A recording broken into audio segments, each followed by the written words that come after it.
Welcome to toy-polloi. Hello and welcome to another video from toy-polloi, and today's going to be an unboxing video as I've just received this package all the way from Vancouver, Canada, from Joel, who very kindly got in touch with me recently to say that he'd found some of his old childhood toys that had seen better days, and he wondered if I would like to have them for the channel and sort of use them in future restorations. And of course, when people get in touch with me like that, I always say yes, because it's lovely to receive sort of things that I can hopefully use and hopefully fix up.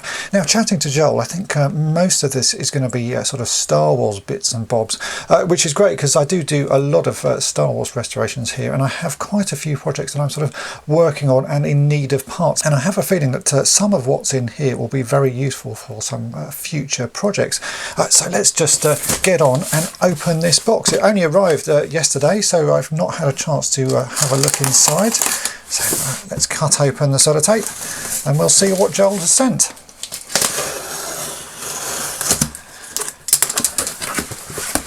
So there we go, we've got some bits and there's a little card there. Let me just take a look at that and I'll see what that says. For toy-polloi. So there's a note in here and I'll just read that. It says, "Hi Dave, here are the items we discussed over email.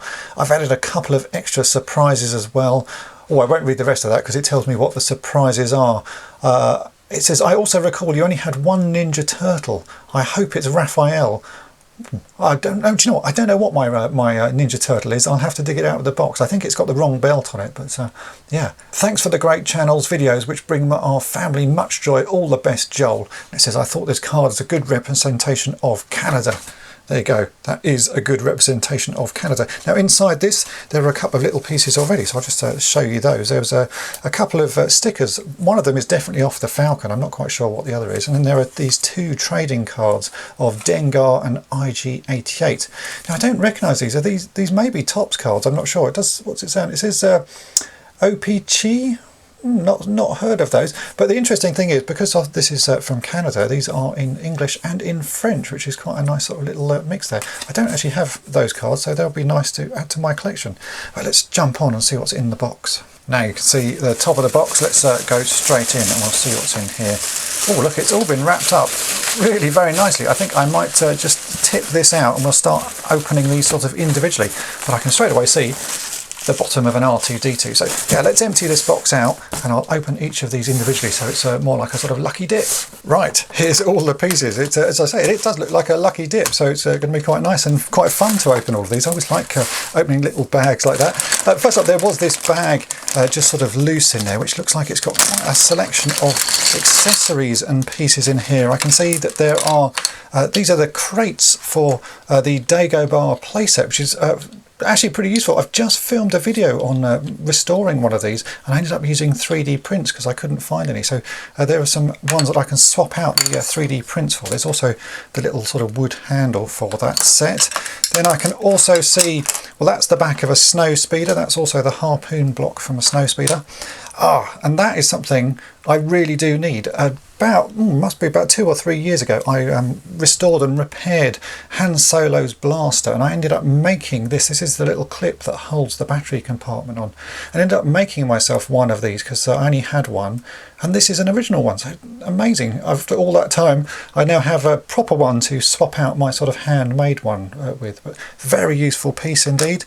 There's some other bits of plastic, not quite sure what that's from. These are obviously weapons for Ninja Turtles, judging by the sort of the fact they're nunchucks and things like that. That is the training ball arm from a Millennium Falcon. Then we got a poor little arm for Jabba the Hutt and his little pipe thing there. And then look, there's the harpoon from a snow speeder as well. All really useful pieces. And then that I do recognise that this is a sleeping bag for a Fisher-Price Adventure person, which is really cool. I don't actually have any of these, but that will go very nicely with some of my little adventure people. It's a nice little accessory, that. So that's the first bag. Let's move on to the rest. It's very well wrapped. Well, that is one of the ramp legs from Millennium Falcon. That's actually quite a hard piece to find these days. I see people always searching for these, and they're generally always broken. This one doesn't look to be in too bad shape. A few little stress marks, but a very useful piece. Now, I do have a Millennium Falcon I'm about halfway through restoring, and that is one of the pieces that I need for it. I think looking at this, I can see this is another couple of Millennium Falcon pieces. This is the gunner glass that goes in the top. So again, more useful pieces. Oh well, we've seen the main body of what this is for. There is the leg for a 12-inch scale R2-D2, and again this is actually a project that I have plans to work on sort of later in the year. I do have the remains of one of these, and I think from what Joel said, I might end up having enough to make one complete R2-D2. So that is R2's leg. Oh right, and it's Darth Vader, 12-inch Darth Vader's arm. Always very useful, and I'm sure the guys over at Retro Blasting probably get sent these all the time for armless Vader. It's a very useful piece to have because he's often missing his arms. Then we have, oh right, that's cool, that's the cockpit for a Cloud Car. Very useful piece, and not something that I see particularly often. In fact, I very rarely see the Cloud Car, so it's a useful piece to have. Oh, more bits to Jabba the Hutt. So I've got his arm, and I've got one part of his sort of playset, and there is the sort of top part of the bowl. Very good. Oh look, the front section to a Millennium Falcon, the cockpit sort of section. Always useful. As I say, I am in the midst of fixing up a Millennium Falcon, so it's always useful to get more bits for it. Oh look, and there's the cockpit glass, so even more useful. I think I'm definitely missing the cockpit glass, so yeah. Look at that. Perfect. Oh, that's the top section for the radar dish that comes with the, I think it's called the AT-AT sort of version of the playset. This is not the big one that explodes. There's a cardboard version of the playset that has a smaller version of that radar dish, and that's what that one is from. I wonder if the base is in here somewhere as well, since everything else is so well wrapped. Oh look, the radar dish from Millennium Falcon. Oh, well, a couple of cassettes here. These are G1 Transformers. You've actually seen me restoring some G1 Transformers recently. And I did do Soundwave, and here is Ravage, and I'm going to say that's Buzzsaw because it's the gold colour on the metal. It says Ravage and Buzzsaw. Very nice. I do like the cassettes. This has got a strange finish to it. It doesn't look like the Ravage that I restored. The paint on this is much different, and his legs are a very different colour. The legs on the one I restored were nickel plated. These look completely different. I wonder if it's just because they came from Canada. Maybe they had a sort of different release out there. Nice though, very interesting to see. I always like to see sort of foreign release versions of toys compared to what we get here in the UK. Sometimes the toys look remarkably different. But yeah, very cool. Couple of nice cassettes there. Can stick those in one of my sound waves. Oh look, there we go. That is the bottom section to that little radar dish. What's in this one? Oh, 2 chess tables for the Millennium Falcon. So that sticker that was in the little envelope there, let me just find that, can stick on top there. So yeah, more pieces for rebuilding a Millennium Falcon. Right, and here, this I can see straight through. This is a Teenage Mutant Ninja Turtle. I don't really know the names. I know the 4 names, but I don't actually know how to tell their names from the colours. I know I probably should, but yeah, Donatello I'm going to judge by the D on his belt, but maybe I'm wrong there. I'll have to reread Joel's letter. But yeah, that's cool. And I've got some weapons here as well, so I can stick some of these, or one of these I suppose, in the back here. Yeah, that does fit. Very nice. As I say, I don't have that many. I think I've got 2 Teenage Mutant Ninja Turtle figures, so and neither of them are complete. But I think this one will definitely have to go on display. It looks in remarkably good condition. Oh look, there's another one. Amazing. I've now got 2. I've got a growing collection. Well, that definitely has an M on the front, so I'm going to say Michelangelo. And he's got his sort of nunchucks in the back. Wow, that's really cool. I didn't expect that. I've now got 2 Ninja Turtles in my collection. Oh, right, that's the other bit for the radar dish on the Millennium Falcon. That sort of all clips together. And we stick the radar dish on there. That is definitely something I'm in need of for the one that I'm rebuilding. That's really useful to have.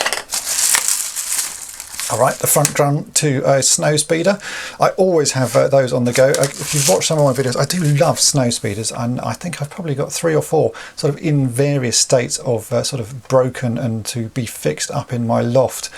So it's always useful to get extra parts for them. I might actually have enough now to complete one more of my sort of snow speeders. But yeah, the guns and the other bits that are over there, really very useful. Right, what's in here? All right, well, this was what it was mentioned in the bit of the letter I didn't read out to you. Joel said that these are his childhood stormtroopers and an Ugnaught, and at some point he thought it was a good idea to cover them in Tipp-Ex or whiteout or whatever you want to call it in each country. In the UK we call it Tipp-Ex. Basically, if you are writing on paper and you make a mistake, you cover it with Tipp-Ex and then can write over it. And at some point, I think obviously to try and make these a bit whiter, he has covered these in Tipp-Ex, so you can see there's quite a lot on the boots of this one. This one's not too bad. This one is in a terrible state. And then this, he said it's blue tack or sort of sticky tack that's been put on it, and it's everywhere. Look at the state of him. I thought these might be fun for me to restore in a future video, and do you know what? I think they will be, because I have I've got some ideas on how to remove Tipp-Ex, and I do actually know how to remove blue tack sort of with ease, I suppose, so I will be covering that in a future video. Those look a right mess, but they're exactly what I like to restore. Then we have here, that is, as I say, this is the top part of R2-D2. This is something I do hope to restore sort of later on this year, as I have the remains of one in my collection, which is pretty beaten up. Oh look, this has still even got the secret plans hidden in the back of it. So yeah, that's going to be quite good fun to sort of work out how to fix up. The one I have is in much the same state, actually. Quite a lot of it sort of broken and missing. So I think this will be a good candidate for... Maybe I can make one good one out of the 2. Who knows? I'll come to that in a future video. This one still even makes the clicking noise. The one I've got doesn't. So yeah, that's going to be a good sort of candidate for future restorations, certainly. What's in here? Another Ninja Turtle. Look at that. So this one is got an L on the front, so that's Leonardo. Do you know what? I really must dig out the one that I've got, because I don't know which one it is. But I've now got 3 of them. Brilliant. It's almost a full set of Ninja Turtles there. Oh, right. That is the Top Gun for the Millennium Falcon. So I seem to have pretty much all of the accessories for a Millennium Falcon here, which is really useful. As I say, it's certainly going to help finish the project that I'm working on. And then we have one final little package here. Let's see what that is. Oh, I think I can see what that is straight away, actually. It's another cockpit to cover for the Cloud car. So I've now got 2 cockpit covers. Maybe I need to find the remains of a Cloud car, because I could certainly put that all back together. So there you go. That is all of the bits that were in that box. All incredibly useful. So I do need to say a massive thank you to Joel for very kindly sending me the remains of his childhood toy collection. It's a fantastic selection of pieces, and all of them are really useful.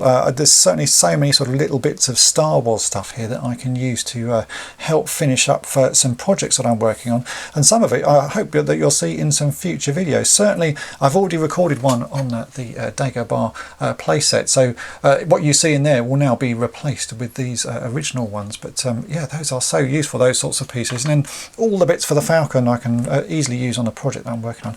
And the R2-D2, yeah, that will be a video that I hope to do for later in the year.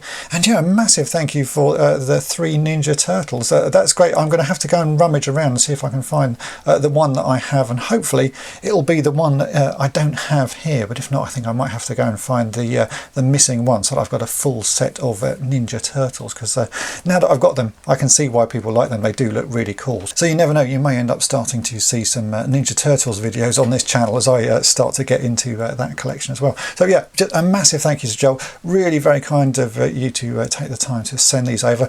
I've put some toy-polloi goodies in the post as a small thank you back from me. I hope everyone has enjoyed this video. If you have, then make sure to hit the subscribe button and tap the bell to be notified each time I upload a new video.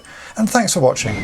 Thanks for watching toy-polloi. Subscribe for more great videos. You can also follow toy-polloi on Twitter, Facebook, and Instagram.